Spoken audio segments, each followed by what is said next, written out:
Bonjour à tous, nous allons parler aujourd'hui de la saison de l'automne chinois qui se situe entre le 8 août et le 7 novembre de cette même année 2017.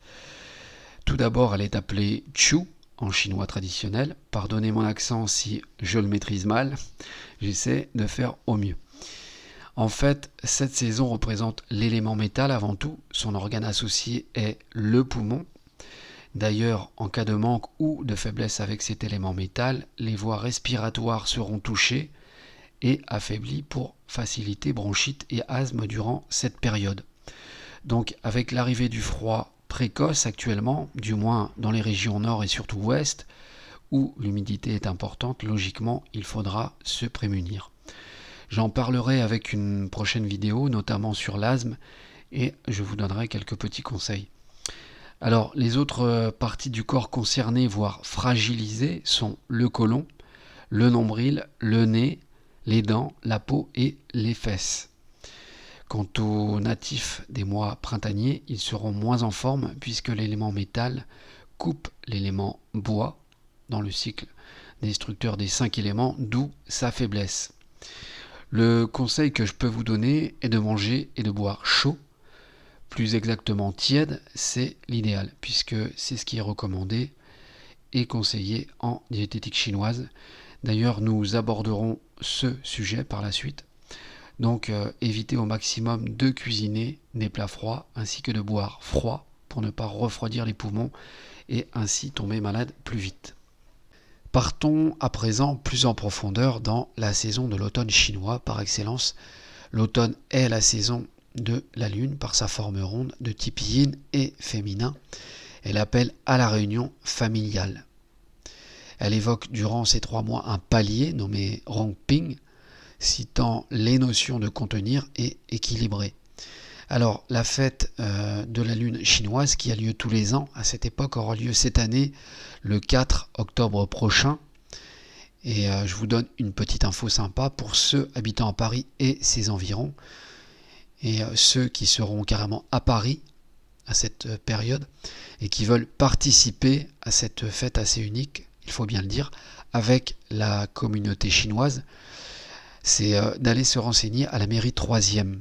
Il y a plein de choses à voir très intéressantes sur la culture chinoise durant cette soirée, comme la dégustation de fameux gâteaux de lune, mais aussi des danses, des contes, le lâcher de ballons, ainsi que des ateliers découvertes sur la calligraphie, le yoga, dont le Gushi Dao par Maître Gouji, ainsi qu'une exposition de peinture qui dure 7 jours, je crois. Alors il me semble que c'est du 2 au 9 octobre, cette exposition. Je vais vous laisser le lien sur le site officiel, vous pourrez ainsi vous y rendre sans souci. Alors, revenons à la saison de l'automne. Il est dit que le souffle avive est celui de la terre, s'éclaircissant. L'on s'abstiendra de pensées aberrantes pour que le souffle du poumon reste pur. Il est également conseillé de faire travailler intelligemment cet organe représentatif de la saison, puisque un poumon vulnérable suscitera mélancolie et dépression psychique par son manque d'énergie. L'élément métal étant le symbole de cette saison, la rosée blanche fera ses premières apparitions.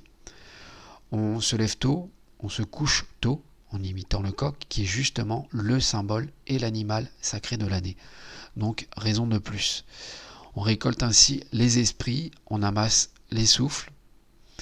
C'est le temps des récoltes, du bilan, de la paix, passant de la transition active à celle de repos comprenant le fameux Dao, évoquant soigner la récolte, ou Yangshu, permettant un acheminement des acquis et des forces vers les fonctions profondes marquées par l'étoile Arshu, signifiant le milieu de l'automne vers le 21 septembre.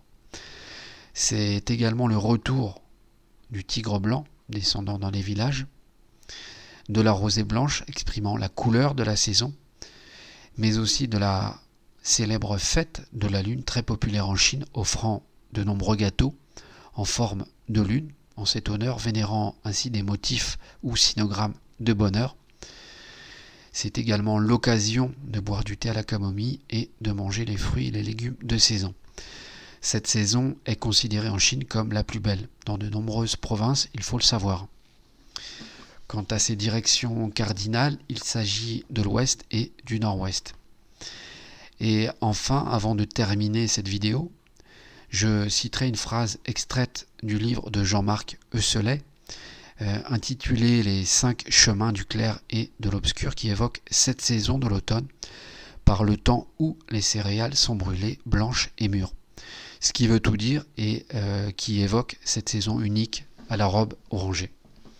Sur ce, je vous dis à très bientôt. Au revoir.